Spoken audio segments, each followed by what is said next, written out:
Assalamualaikum warahmatullahi wabarakatuh. Selamat pagi, senior, Dr. Kunta, Dr. Artanto, rekan residen dan trainee. Pagi ini kita akan mendiskusikan mengenai sentinel lymph node biopsi atau biopsi sentinel lymphology, terutama di aksila pada kasus untuk kanker payudara. Sebagai pendahuluan bahwa treatment atau terapi pembedahan pada kanker payudara itu mengalami perubahan yang besar dalam beberapa dekade terakhir ini, mulai dari yang paling radikal, kemudian semakin berkurang menjadi sedikit lebih tidak radikal untuk meningkatkan fungsional dari pasien setelah pembedahan, tapi tetap mempertahankan overall survival dan risiko kekambuhan lokal yang lebih baik. Ini adalah bapak dari pembedahan, terutama di pembedahan payudara dari William Halsted yang menyatakan bahwa sebelumnya mengemukakan bahwa terapi kanker payudara itu perlu dilakukan dengan mastektomi radikal atau radikal mastektomi karena dapat meningkatkan kesembuhan dan terapi, yang kemudian menjadi rekomendasi prosedur operasi yang umum pada penderita kanker payudara sejak tahun 1970. Nah, ini kemudian karena banyaknya efek samping yang dialami pasien setelah mastektomi radikal, kemudian seorang dokter di Amerika dari Pennsylvania ini mengemukakan, dia merevolusi terapi atau pembedahan pada kanker payudara ini dengan suatu penelitian RCT oleh NASAP di kolaborasi dari berbagai rumah sakit di Amerika dan Eropa serta Amerika Utara. Meskipun kanker payudara adalah penyakit sistemik, tetapi terapi lokoregional ini tidak meningkatkan survival. Nah, kemudian dia menginisiasi penelitian ini dengan melakukan randomized control trial untuk operasi pada kanker payudara dibagi menjadi pasien yang aksilanya positif dan negatif. Yang negatif dilakukan radikal, total mastektomi radioterapi, kemudian yang positif ini dengan radikal mastektomi plus radioterapi tapi tidak radikal, tidak mengambil ototnya. Nah, ini adalah hasilnya. Pada follow up 3, 5, 10, dan 25 tahun ini tidak terdapat perbedaan antara DFS kemudian OS pada pasien yang not negatif. Ini adalah radikal mastektomi yang mengalami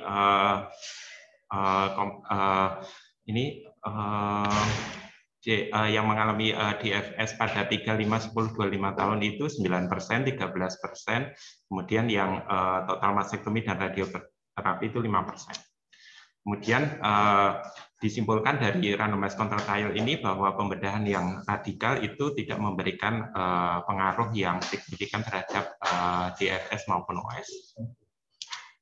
Kemudian ini dengan uji klinis di escalating surgery dari NASAP B04 ini membandingkan antara yang not negatif dan not positif dilakukan radikal mastektomi, total mastektomi, dan total mastektomi radioterapi. Ini adalah perbandingannya. Yang negatif ini tidak terdapat perbedaan secara bermakna, p-value-nya bisa kita lihat. Kemudian yang positif itu dibandingkan dengan not negatif masih memberikan manfaat. Kemudian ini randomisasi untuk tata laksana aksila pada RCT NASAP B04 ini untuk aksilanya itu diterapi dengan pembedahan, radioterapi atau observasi pada pasien yang notnya negatif. Pada pasien dengan aksila positif diterapi dengan pembedahan atau radioterapi, kemudian ini dibandingkan pada pasien dengan aksila negatif 40% ditemukan infiltrasi limfosit dan hanya 18% yang diterapi dengan mastektomi radikal ditemukan adanya kekambuhan aksila. Kemudian karena hasil tersebut dilakukan RCT lagi yang D06, ini membandingkan untuk terutama terapi aksilanya pada semua pasien yang tumornya kurang dari 4 cm, dibedakan menjadi yang not negatif dan not positif secara klinis.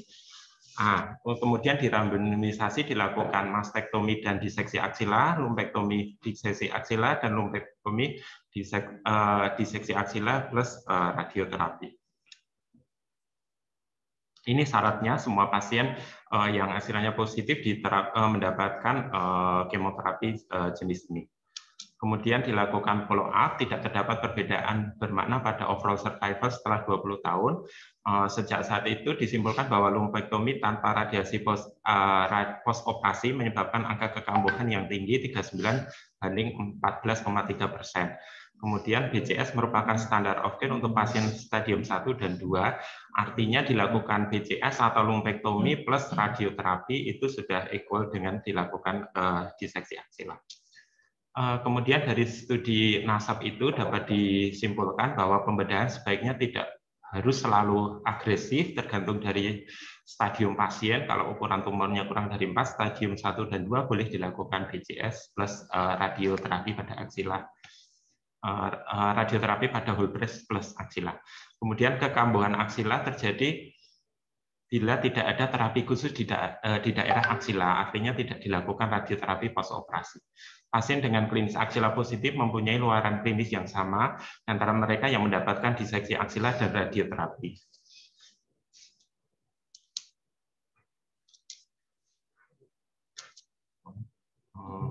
Ini ya. Sorry. Kembali ke awal.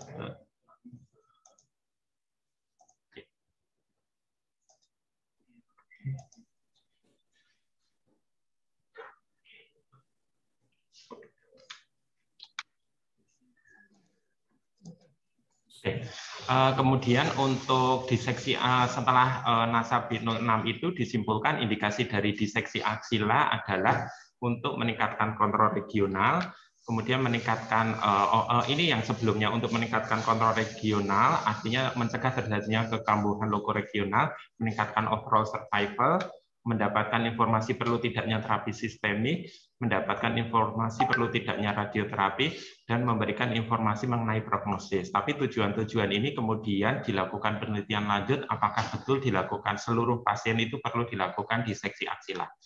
Ini dari kenapa perlu dilakukan diseksi aksila, apakah ada cara lain selain diseksi aksila untuk mengurangi risiko kekambuhan dan juga overall survival pada kanker payudara. Dari 6 RCT membandingkan diseksi aksila dibandingkan observasi, overall survival-nya semuanya ini kalau disimpulkan 5,4% dengan standar confidence interval berkisar 2,7 sampai 8. Kemungkinan untuk diseksi aksila untuk meningkatkan survival adalah lebih dari 99,5%. Nah, ini tujuan pertama adalah untuk diseksi aksila. Tapi kemudian dari indikasi pertama ini, apakah semuanya harus dilakukan diseksi aksila untuk meningkatkan survival? Kemudian timbul masalah baru, yaitu sejak diberlakukannya dari radikal mastektomi berubah menjadi mastektomi plus diseksi aksila, timbul banyak efek samping pasien yang dilakukan diseksi aksila, terutama pada limfedema.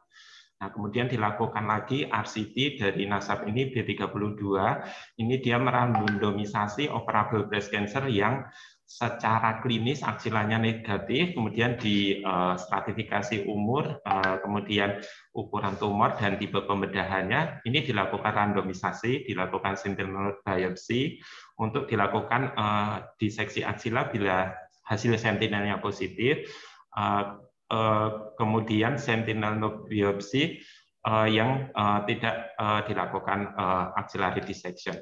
Nah, dengan penelitian B32 yang berlangsung antara 1999 sampai 2004 ini melibatkan lebih dari 5.000 pasien. Dari seluruh pasien yang dilakukan sentinel node biopsi ini 26% memiliki sentinel node yang positif, angka false negatifnya 9,7%, OS, DFS, dan regional control tidak berbeda secara bermakna yang dilakukan diseksi aksila atau tidak pada pasien yang sentinel node-nya positif. Kemudian disimpulkan bahwa sentinel lymph node biopsi saja ini merupakan prosedur yang aman, murah, dan efektif untuk pasien dengan klinis node negatif. Sentinel lymph node biopsi pada mastektomi dan lumpektomi menjadi standar di Amerika atau di Eropa. sejak saat itu. Kemudian ini perbandingannya antara membandingkan antara sentinel node apakah dia lebih baik atau sentinel lymph node plus axillary dissection itu lebih baik. Secara umum untuk semua kejadian dari outcome yang diukur itu HR-nya 1,05. Jadi apakah sentinel node biopsi aja cukup atau perlu semuanya dilakukan diseksi aksila? Ternyata tidak terdapat perbedaan bermakna. Kemudian indikasi untuk dilakukan diseksi aksila ini semakin berkembang dengan hasil penelitian tersebut pada tahun 2010. Indikasi dilakukan diseksi aksila itu tidak lagi pada seluruh penderita kanker payudara yang clinically axillary node-nya negatif. Indikasinya ini berubah, yaitu diseksi aksila dilakukan pada semua pasien kanker payudara yang tidak masuk kriteria untuk dilakukan sentinel lymph node biopsy, yaitu yang inflammatory breast cancer, kemudian yang node-nya positif, kemudian pasien dengan hasil sentinel lymph node positif. Nah, sejak dari penelitian itu, semua pasien yang breast cancer dengan clinically axillary negatif perlu dilakukan sentinel lymph node biopsi terlebih dahulu, tidak dilakukan diseksi aksila kecuali yang inflamatory atau yang secara klinis node positif. Dari hasil pasien yang clinically axillary negatif dilakukan sentinel lymph node biopsi, kalau hasilnya positif baru dilakukan diseksi aksila. Kemudian pertanyaan timbul lagi, apakah semua hasil pasien dengan axillary node negatif dan hasil sentinel node positif harus selalu dilakukan diseksi aksila? Ada penelitian lagi, ACOSOC Z11, ini meneliti merandomize semua pasien yang sentinel node-nya positif dilakukan diseksi aksila dan tidak diseksi aksila. Nah, ini tidak terdapat, ternyata semua yang axillary node negatif dan dilakukan sentinel node-nya positif, dilakukan diseksi dan tidak terdapat perbedaan OSDFS. Kemudian komplikasinya lebih tinggi pada pasien yang diseksi, limfedema lebih banyak terjadi pada pasien yang diseksi, komplikasi jangka panjang setelah sentinel lymph node 5-8%. Kemudian dari penelitian itu berubah lagi indikasi kapan dilakukan diseksi aksila, yaitu ada tambahannya tadi yang harus dilakukan diseksi. Pasien yang dilakukan diseksi aksila adalah yang T4, clinically node positif, clinically node negatif dengan hasil sentinel lymph node positif lebih dari 3 baru dilakukan diseksi aksila. Selain itu cukup dengan radioterapi tanpa diseksi aksila. Atau pada pasien yang tidak memenuhi kriteria dari randomized control trial tadi yang Z11 tadi, yaitu pasien T3 mastektomi positif sentinel lymph node dengan invasi ekstrakapsular lebih dari 2 mm, sentinel node-nya positif setelah dilakukan neoadjuvan chemo. Kemudian ada penelitian lanjutan lagi, ini yang lebih terkenal lagi, yaitu dari Amaros, dari ORTC, dilakukan di Eropa, terutama dari AVL. Dari trialnya itu adalah pasien breast cancer dengan clinically T12N0 dilakukan randomisasi, kemudian dilakukan diseksi aksila atau axillary radioterapi. Kemudian dari hasil keputusannya ini berdasarkan hasil dari sentinel node biopsi, apakah yang positif, negatif, kemudian dibandingkan outcome-nya. Dari hasil Amaros ini, primary outcome-nya adalah angka kekambuhan aksila dalam 5 tahun. Kemudian uji statistiknya adalah non-inferioritas, apakah lebih inferior atau tidak. Kemudian outcome sekundernya adalah efikasi, OSDFS, dan keamanannya termasuk QOL, quality of life. Nah, dari Amaros trial ini setelah dilakukan follow up, 5 years axillary recurrence rate-nya pada yang dilakukan diseksi aksila 0,4, yang dilakukan axillary radioterapi 1,19. Ini adalah eventnya. Dari uji non-inferioritas ini ternyata tidak terdapat perbedaan bermakna antara diseksi dengan axillary radioterapi. Kemudian untuk disease-free survival-nya ini P0,18, tidak terjadi perbedaan bermakna antara pasien yang dilakukan diseksi dan tidak diseksi pada pasien dengan sentinel lymph node-nya yang ditemukan positif.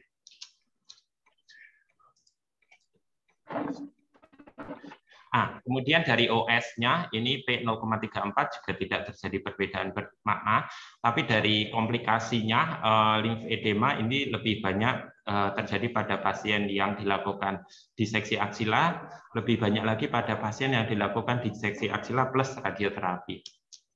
Dari hasil AMAROS ini kita dapat disimpulkan bahwa diseksi aksila dan aksilari radioterapi memberikan hasil yang baik untuk kontrol lokoregional dari aksila pada pasien dengan hasil sentinel node positif. Signifikan lebih rendah limfedema pada pasien yang diterapi dengan aksilari radioterapi, sehingga dari penelitian ini meskipun terdapat banyak kelemahan dari penelitian ini, tapi dapat disimpulkan bahwa aksilari radioterapi dapat dijadikan standar tata laksana. Setelah dilakukan mastektomi pada yang clinically axillary node negatif, tadi kan dilakukan sentinel node, kemudian dari hasil sentinel node yang positif atau tidak, kalau yang positif kurang dari 3 itu cukup dilakukan radioterapi aksila tambahan regional node irradiation atau RNI, itu sudah cukup, tidak perlu dilakukan diseksi aksila.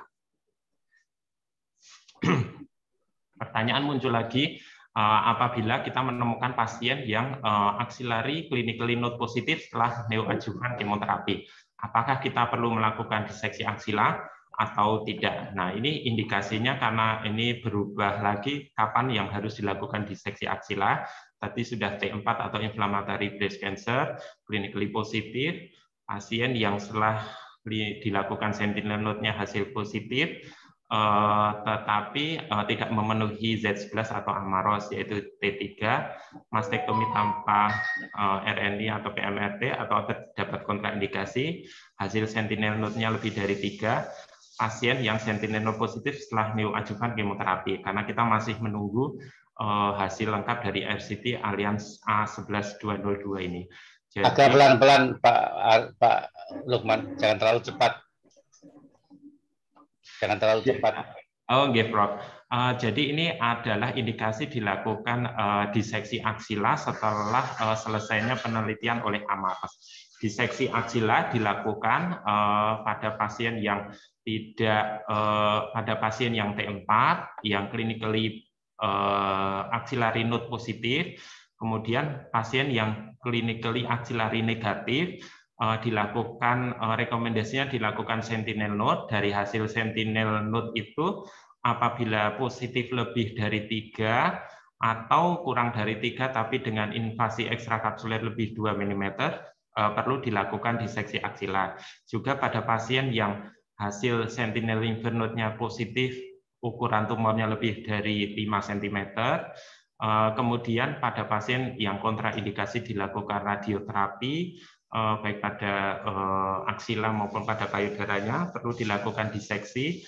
Kemudian pasien yang sentinel node-nya itu positif setelah neoadjuvan kemoterapi. Untuk indikasi yang diseksi aksila pada nomor 3 ini masih menunggu hasil RCT yang saat ini sedang berlangsung untuk menilai outcome-nya.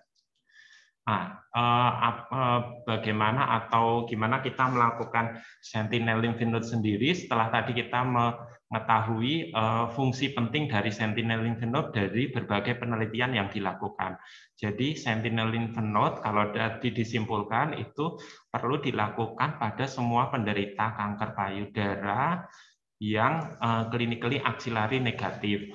Kemudian dari hasil prosedur sentinel lymph node ini dapat menentukan terapi selanjutnya perlu tidak dilakukan diseksi aksila atau terapi tambahan lain yang diperlukan untuk kontrol breast-nya ataupun aksilanya.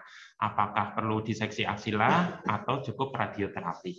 Nah, sentinel lymph node sendiri dari definisinya adalah limfonodi pertama yang mengalirkan limfa dari tumor. Histologi dari sentinel node mencerminkan histologi dari sistem proteksi limfatik yang ada di payudara. Nah, ini sebagai gambaran apabila di payudara ini terdapat kanker, di situ terdapat drainase limfatik. Nah, limfonodi pertama yang mendapat drainase limfatik dari kanker itu yang disebut dengan sentinel lymph node. Biopsi pada sentinel lymph node itu penting karena dia menunjukkan histopatologi dari sistem aksila di sini. Ide yang pertama kali muncul sentinel node ini dilakukan adalah untuk mencegah terjadinya komplikasi lebih lanjut apabila semua penderita kanker payudara dilakukan diseksi aksila. Kemudian prosedur sentinel lymph node biopsi sendiri itu meskipun secara teori sangat gampang, murah, dan mudah dilakukan, ternyata dari prosedurnya ini bervariasi antar rumah sakit, antar negara juga berbeda-beda. Sampai saat ini tidak ada standar prosedur baku. Pada intinya adalah menyuntikkan tracer ke payudara, kemudian kita melihat perjalanan dari tracer itu di aksila. Nah, ini akan kita diskusikan berbagai macam prosedurnya. Kalau pada pertama kali prosedur itu disuntikkan di peritumoral, dan sekarang itu disuntikkan di periareolar. Tetapi ada keuntungan dan kekurangannya tergantung dari lokasi tumor. Nah, ini yang akan kita diskusikan lebih lanjut. Prosedur mana yang akan kita lakukan? Bagaimana cara kita memilih tracernya? Di mana tempat melakukan injeksi? Kemudian setelah injeksi itu perlu seperti dipijat agar tracernya itu dapat berjalan ke lymph node. Nah, ini tekniknya juga macam-macam.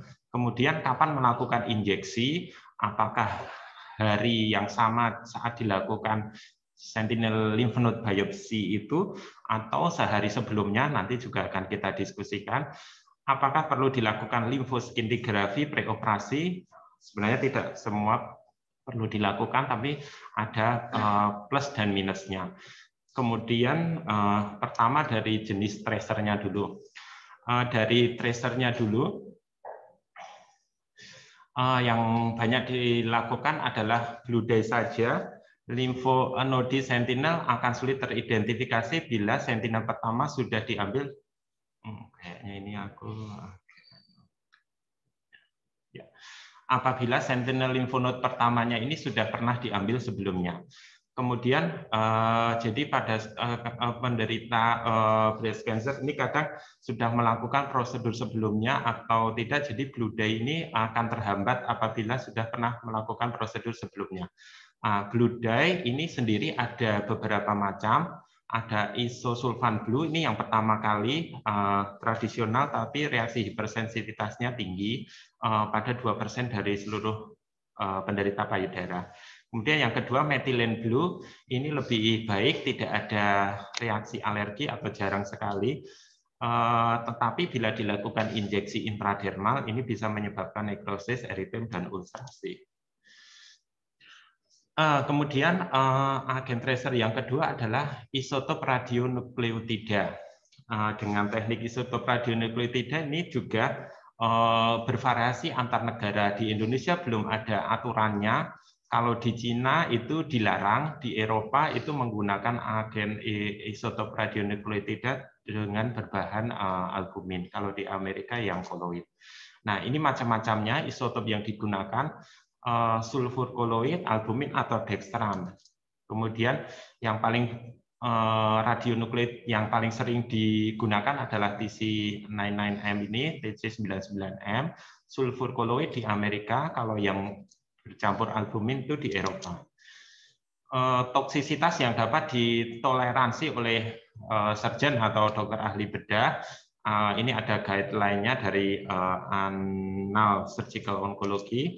Paparan maksimal adalah 1 mSv per jam, maksimal dosis per tahun 500 mSv. Jadi kalau kita melakukan sentinel lymph node dan pengambilannya itu 1 jam, maksimal setahun kita boleh melakukan 500 prosedur sentinel lymph node.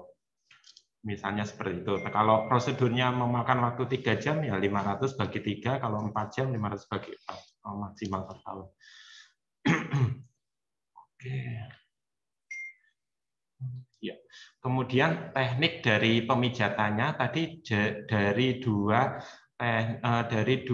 tracer ya, dari blue dye dan koloid. Sebenarnya saat ini itu masih ada tracer-tracer yang lain, kelihatannya ada di slide berikutnya. Jadi yang tidak menggunakan blue dye dan radiokoloid, tetapi memang lebih cost. Jadi ada yang menggunakan fluoresen dan ada yang menggunakan nanopartikel. Dan itu penemuan baru sejak 2013 dan efektivitasnya sama dengan penggunaan dual dye itu.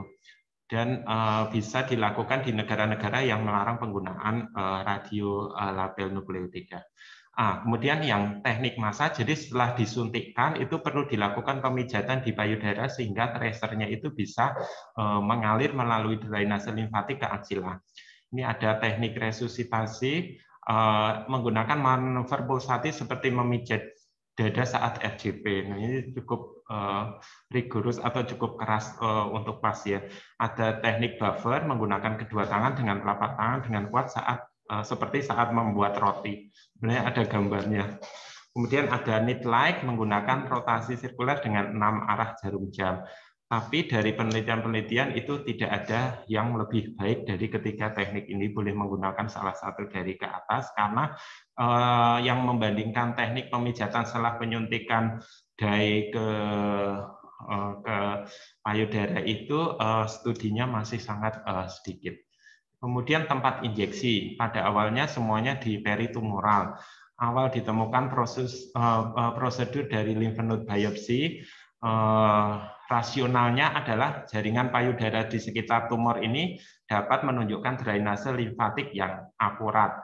Jadi alasannya karena drainase limfatik di sekitar tumor itulah yang merepresentasi pengaliran aliran limfatik ke aksila. Tapi ini ada permasalahan untuk letak tumor di kuadran lateral superior, yang merupakan daerah yang paling sering ya ditemukan CA MAPA pada payudara. Di sini bisa terjadi radiasi atau smear atau pelepasan radiasi yang tidak melalui sistem limfatik itu dari tumor primer sehingga menghalangi deteksi atau identifikasi sentinel pertama, terutama bila sentinelnya itu terletak di tengah. Kemudian tempat injeksi yang kedua adalah di subareolar. Dari studi meta-analisis, ini injeksi subareolar memberikan akses sentral pada rute drainase limfatik perifer. Saluran limfatik lebih banyak pada subkutan daripada di peritumoral. Nah, bagaimana kita mempertimbangkan apakah mau subdermal atau intradermal? Ini ada penelitiannya, keduanya berasal dari embrional yang sama atau ektoderm dan akan memberikan pola drainase limfotik yang sama. Tempat injeksi subdermal atau subareolar ini meningkatkan kemungkinan atau frekuensi atau detection rate penemuan sentinel node-nya. Kemudian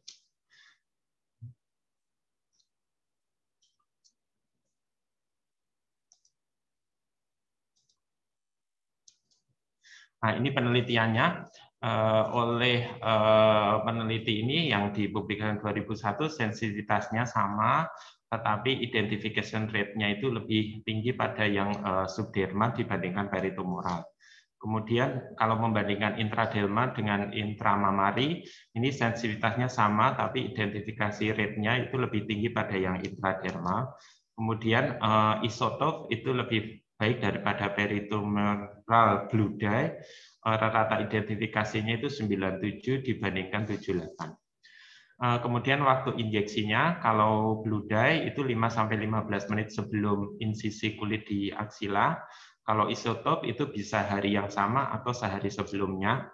Ini dari penelitian ini rata-rata identifikasi membandingkan hari yang sama dengan sehari sebelum operasi itu 93 banding 96, jumlah sentinelnya yang teridentifikasi 2 dibandingkan 2,7 P 0,05. Kemudian kombinasi radionukleotida dengan blue dye itu jumlahnya lebih banyak yang kombinasi dan sensitivitasnya itu sama, similar result. Jadi kalau menggunakan kombinasi itu dilakukan pada hari yang sama, itu detection rate-nya sama, kemudian jumlah lymph node atau sentinel node yang diidentifikasi itu setara. Kemudian limfoskintigrafi preoperatif apakah perlu dilakukan atau tidak? Ini adalah metode untuk imaging sistem limfatik pada payudara.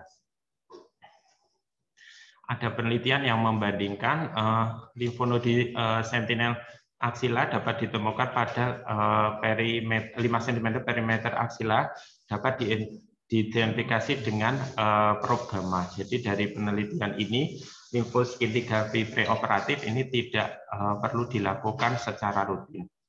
Perlu dilakukan itu apabila ini tidak perlu dilakukan secara rutin. Kemudian kapan dilakukannya itu ini ada penelitian lain oleh Krak dari NIGM 98 hanya 4,3% hotspot dapat diidentifikasi pada intramamari nodus limfatikus intramamari dengan gamma probe intraoperatif. Rata-rata identifikasi intramamari node preoperatif dengan limfoskin 3V adalah 11-35%. Dari berbagai bukti ilmiah itu dapat disimpulkan bahwa tracernya itu dengan menggunakan albumin atau blue dye bila isotop negatif. Jadi biasanya menggunakan isotop, kemudian bila tidak teridentifikasi dikombinasi dengan blue dye. Di teknik pemijatan tidak ada rekomendasi. Kemudian tempat injeksinya itu di subdermal atau subareolar itu lebih mudah, lebih ideal, terutama untuk pasien dengan tumor di kuadran superolateral. Identifikasi dari internal node itu dapat mudah dideteksi dengan peritumoral jika limfoskin 3V negatif. Waktu injeksinya pilih yang paling mudah sesuai dengan lingkup rumah sakit setempat. Terima kasih. Ya, terima kasih Dr. Lukman. Ya. Memang sangat cepat presentasinya ya. Mungkin teman-teman yang lain agak sulit ya, kalau yang sudah advance mungkin lebih mudah mengikuti. Ya. Ya, kalau kita ini tadi yang dibahas mulai dari ini ya, Halstead, kemudian Bernard Fisher dengan NSABP, kemudian ada Akosok, ada Amaros. Ya, kemudian tekniknya bagaimana. Nanti itu kita buka diskusi, silakan dari trainee. Kalau ada yang mau ditanyakan, didiskusikan ke Dr. Lukman.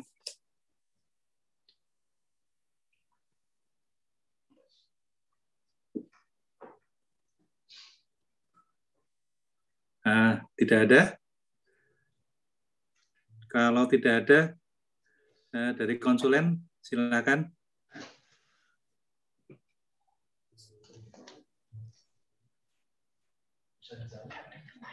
Ya, saya tanya Dr. Lukman. Baik, Prof. Dulu itu ada istilah injeksi intratumoral. Sekarang nggak ada ya? Kalau yang di sini peritumoral, Prof. Ya, memang peri dan intratumoral pada waktu itu ada, memang bisa dipilih ya. Tapi sekarang yang baru nggak ada ya standarnya itu. Kelihatannya kok enggak ya, Prof ya? Ya sudah, nanti dicari aja dulu. Kita itu pernah belajar itu. Kemudian saya tanya tentang Amaros tadi yang dicoba ini Amaros ya.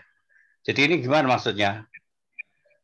Jadi ini di sentinel node biopsi dulu toh? Ini nggak dibagi dua gitu toh? Nggih, Prof. Jadi ini pasien breast cancer dengan T12N0 dirandomisasi. Kemudian dilakukan sentinel node semuanya, karena ini kan sudah prosedurnya kalau clinically N0 itu dilakukan sentinel node. Kemudian dirandomisasi, dilakukan hasil dari sentinel node yang positif atau negatif. Kalau hasil sentinel node-nya negatif, ini langsung tidak dilakukan diseksi aksila, langsung masuk ke yang radioterapi. Nah, yang ditemukan sentinel node positif ini dirandomisasi, dilakukan diseksi aksila atau radioterapi. Nah, itu milihnya gimana? Milihnya gimana? Milihnya ini ada, jadi nanti dari hasilnya tuh distratifikasi, Prof. Kalau positifnya 1, 2, 3 atau lebih itu lebih banyak manfaatnya yang mana, Prof? Ya, terus hasilnya? Hasilnya apabila hasil sentinel node positif kurang dari 3 itu cukup dilakukan radioterapi, tidak perlu diseksi aksila. Bila positif lebih dari 3 dilakukan diseksi aksila. Kalau sebelum iya, gimana terus? Kalau sebelum penelitian sebelumnya itu kan semua yang clinically node negatif dilakukan sentinel node. Hasil sentinel node positif langsung dilakukan diseksi aksila. Nah, dari penelitian Amaros ini ada yang baru lagi. Ternyata kalau sentinelnya positif itu masih mungkin tidak dilakukan diseksi aksila bila limfonodinya kurang dari 3, Prof. Jadi kalau lebih dari 3 diseksi, kalau kurang dari 3 cukup radioterapi aksila. Itu kelenjarnya minimal dapat berapa kalau gitu? Ya, jadi dari hasil sentinel node itu, aduh saya harus melihat lagi Prof dari ininya. Iya, iya. Tadi detection rate-nya karena memang saya nanti lihat lagi untuk Amaros ini menggunakan apa, untuk tracernya itu double atau tidak. Tadi ada perbandingan karena kalau yang double itu lebih banyak ditemukan sentinel, jumlah sentinel node-nya lebih banyak, Bro. Ya itu sekarang nggak tahu ya di Eropa dan sebagainya itu tentang limfoskintigrafi itu masih dipakai enggak? Dulu memang selalu dipakai.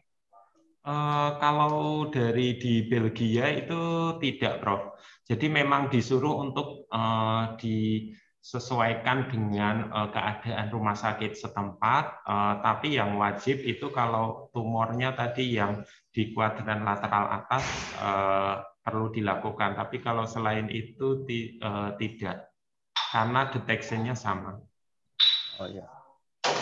Nah, sekarang hasil-hasil kalau Anda disuruh milih sekarang kondisi di Indonesia ini gimana? Pakai apa? Kemungkinan ini pendapat pribadi ya, Prof. Karena kalau di Indonesia itu pemakaian radionukleotide itu belum ada aturannya. Jadi kalau dia disuntikkan di hari yang sama itu berarti saya belum tahu untuk prosedurnya, requirement dari tempat penyuntikan sama perawatannya, apakah harus terlindungi timbal atau tidak. Kemudian paparan ke surgeonnya. Kalau dari itu sih kemungkinan kalau yang masih memungkinkan itu dengan methylene blue yang hipersensitivitasnya rendah, meskipun kalau dengan methylene blue saja itu ada kelemahan-kelemahannya, misalnya sensitivitasnya lebih rendah, detection rate-nya lebih rendah. Kalau memang memungkinkan suatu saat misalnya, ini sepertinya saya ada kehilangan satu slide yang jadi mulai 2013-2014 itu ada tracer-tracer baru ditemukan yang digunakan, dia tidak menggunakan radionukleotide tapi menggunakan satu nanopartikel, satu itu fluorescent. Nah, dengan kedua tracer itu detection rate-nya dan sensitivitasnya itu sama dengan penggunaan double tracer methylene blue dan radionukleotide, tapi dia tidak radioaktif dan sehingga tidak membahayakan dan bisa mengurangi apabila di situ ada aturan regulasi negara. Tapi untuk harganya itu memang masih mahal, Bro. Yang fluorescent dan nanopartikel. Nah, ini sekarang kan dulu ya kita pakai blue dye ya, jadi yang isosulfan tadi. Dan sekarang kelihatannya kalau di tempat kita susah itu harus impor ya. Tapi yang methylene blue gimana dari teman-teman yang ada? Methylene blue ini, Prof. Itu terakhir saya mendengar itu baru masih pendaftaran di Balai BPOM, Prof. Karena ini disuntikkan di subareolar atau peritumoral, itu berarti masuk agen yang karena disuntikkan ke dalam tubuh harus ada prosedur tersendiri dari Balai POM-nya, Prof.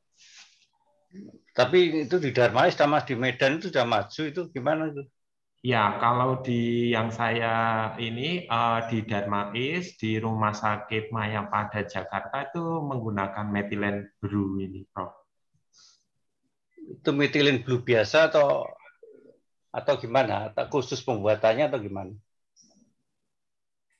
Sebenarnya kemungkinan metilen blue biasa, Prof. Tapi perlu diinikan lebih lanjut untuk sterilitas dan penyimpanannya, Prof.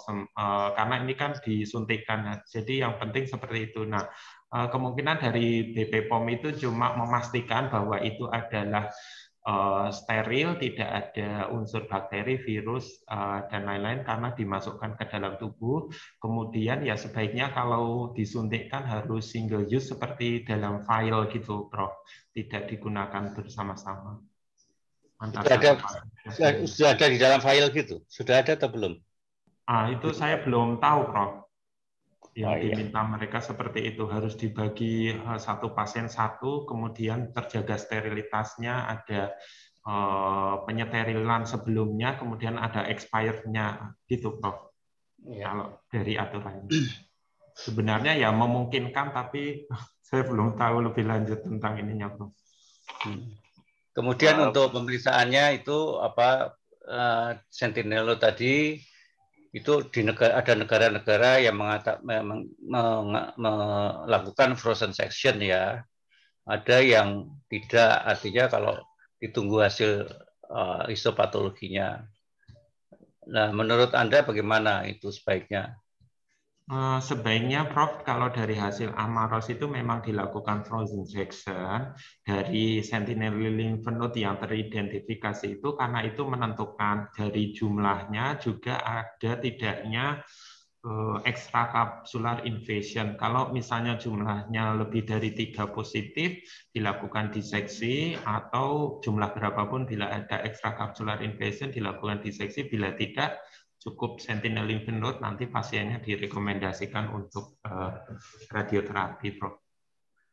Nah, kalau frozen section itu apa bisa sampai pemeriksaan kapsuler, intrakapsuler itu? Apa cuma positif negatif saja? Seharusnya kalau limfonodenya itu dapat diambil utuh, maksudnya bulat gitu, bisa, Prof. Jadi enggak, maksudnya itu di dalam prosedur frozen section itu bisa enggak dalam pemeriksaan cepat itu? Itu kan pemeriksaan cepat. Apakah bisa menentukan infiltrasi dalam kapsul dan sebagainya, bisa enggak? Apa cuma positif negatif aja? Itu nanti saya tanyakan ke patologi. Iya, ya karena ya itulah ada untung ruginya ya. Yang di frozen itu mungkin positif negatif, tapi kalau ditunggu preparat histopatologi mungkin tahu kondisi dari kapsulnya dan sebagainya ya. Lalu itu kan ada di dalam stadium itu ada pemeriksaan PCR positif negatif, itu masih berlaku enggak itu? Untuk mikro metastasis itu. Itu dari histopatologi, Prof. Bukan ya. dari ya. Kalau dari penentuan staging itu masih dipertimbangkan, Prof, untuk mikrometastasis pada limfonodi. Ya, ini perlu dievaluasi lagi karena kan di staging itu ada mikromet ya. Ya, ada mikrometastasis. Itu kan ada pemeriksaan PCR juga kan di situ.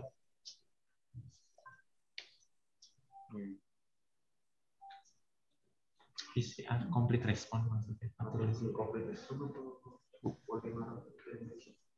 PCR untuk complete response setelah neoadjuvan atau bukan PCR, pemeriksaan PCR itu loh, untuk apa? Biomol itu loh, biomolekuler itu loh. Polymerase chain reaction gitu. Nah, iya. Itu ada itu sebetulnya untuk menentukan stagingnya di sana itu. Nah, tapi itu kan tidak bisa langsung pada waktu setelah operasi langsung gitu, Prof. Iya. Coba nanti sambil dilihat lagi itu. Itu kan pemeriksaannya dengan PCR itu. Saya dulu kan, Prof, mengikuti yang di Groningen itu. Iya, gimana Pak Kunto? Jadi ada beberapa jurnal yang dikeluarkan untuk PCR itu tidak dipakai untuk sentinel lymph node, tetap aja pewarnaan IHC yang lebih akurat katanya begitu. Oh iya. Yeah. Dan untuk mikrometnya gimana? Itu untuk staging di aja Prof, di ini di apa seperti UICC itu, tapi untuk sentinel lymph node itu tidak dianjurkan. Tidak dianjurkan ya. Yeah. Saya lupa malah ya. Yeah. Karena memang ada dulu itu ada pemeriksaan-pemeriksaan yang kenapa tidak di frozen ya di Groningen itu karena ditunggu pemeriksaan-pemeriksaan lengkap dan sebagainya. Tapi monggo saya tidak tahu perkembangannya sekarang ya. Ya karena yang itu dibandingkan antara yang misalnya ketemu satu lymph node yang positif atau yang kemudian ada lymph node lagi membesar, itu dengan IHC dia negatif tapi dengan PCR positif, tapi ternyata hasilnya tidak berbeda, Prof. Antara yang dilakukan PCR dengan IHC. Oh iya. Pewarnaan itu. Iya. Ya mungkin IHC ya, saya lupa. Tapi yang jelas kalau ditemukan mikromet itu pada pemeriksaan yang terakhir itu memang tidak mempengaruhi terapinya, ya, tidak mempengaruhi apa tindakannya. Iya. Ya, semoga nanti dibicarakan baiknya gimana ini di tempat kita ini. Ya, nanti mungkin untuk itu trial Amaros itu bisa kita buat satu journal reading. Nanti Trani yang baca nanti cari hari. Karena memang hasilnya sangat menarik itu ya untuk Amaros itu. Sehingga kalau kita ketemu lymph node hanya 1 atau 2 mau diapakan gitu.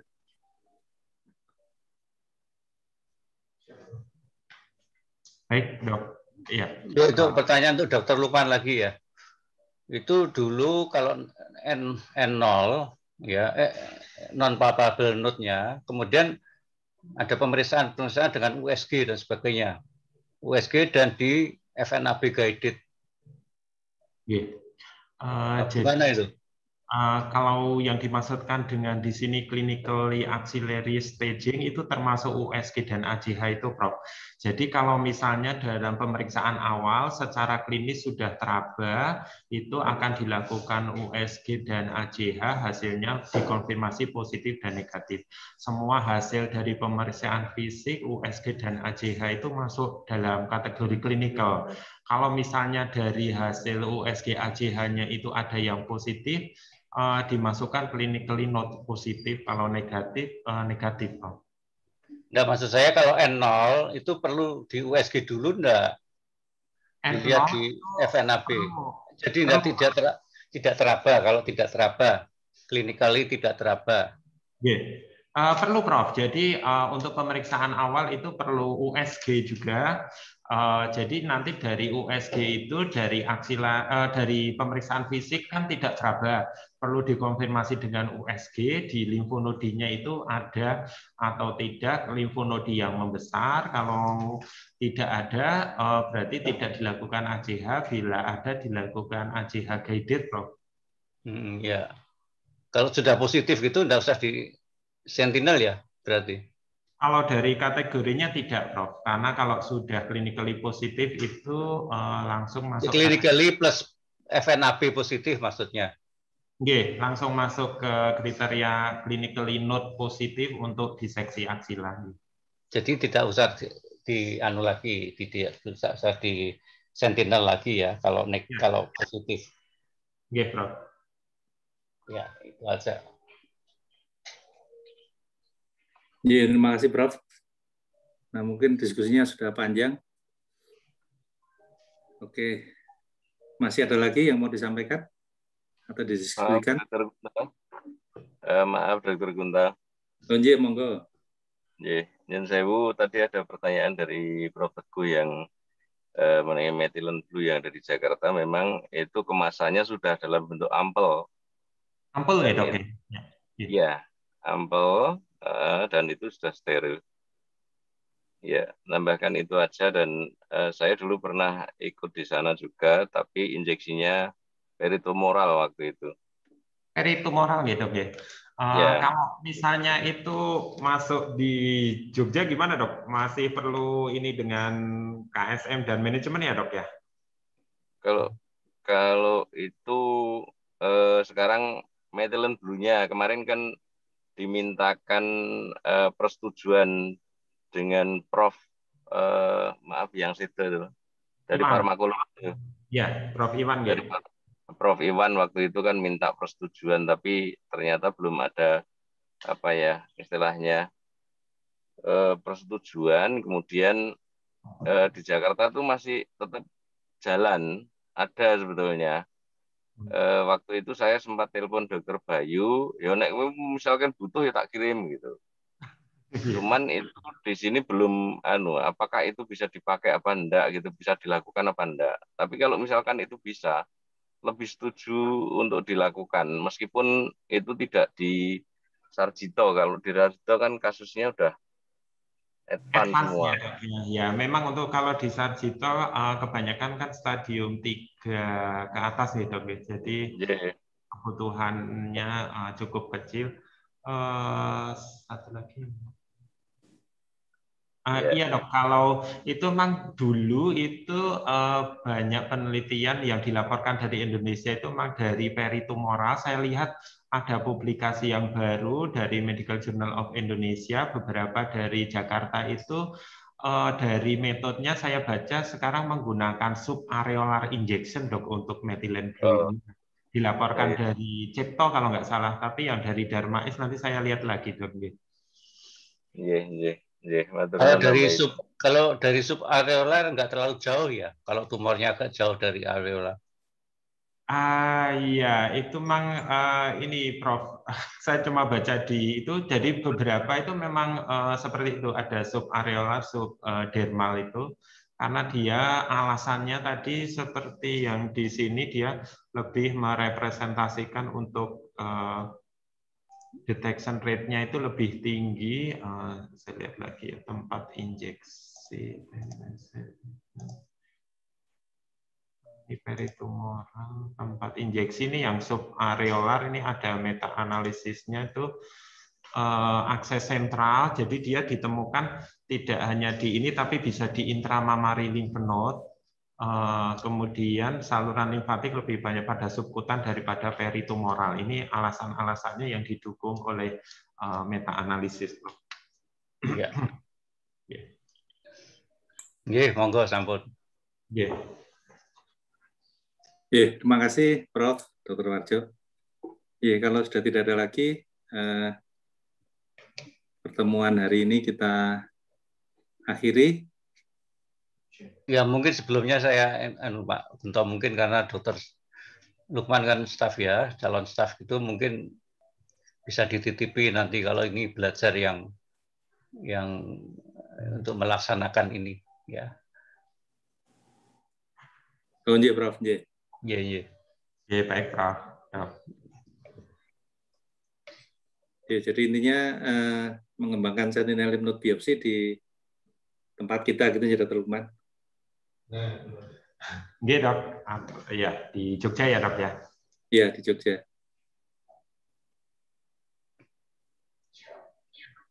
Baik, Dok.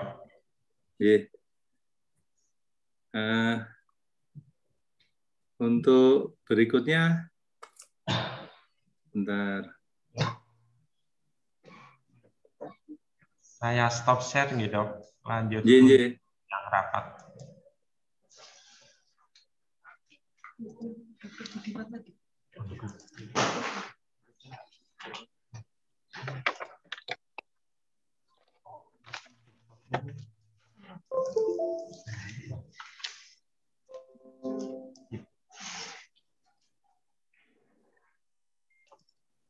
Nah, kita masuk ke rapat, tapi saya lihat ini Dokter. Mana dokter? Dokter Darjun belum ada ya?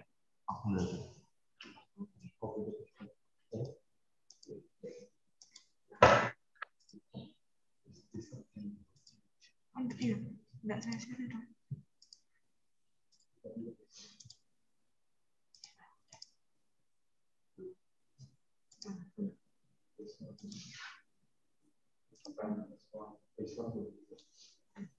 Oh, saya. Oke.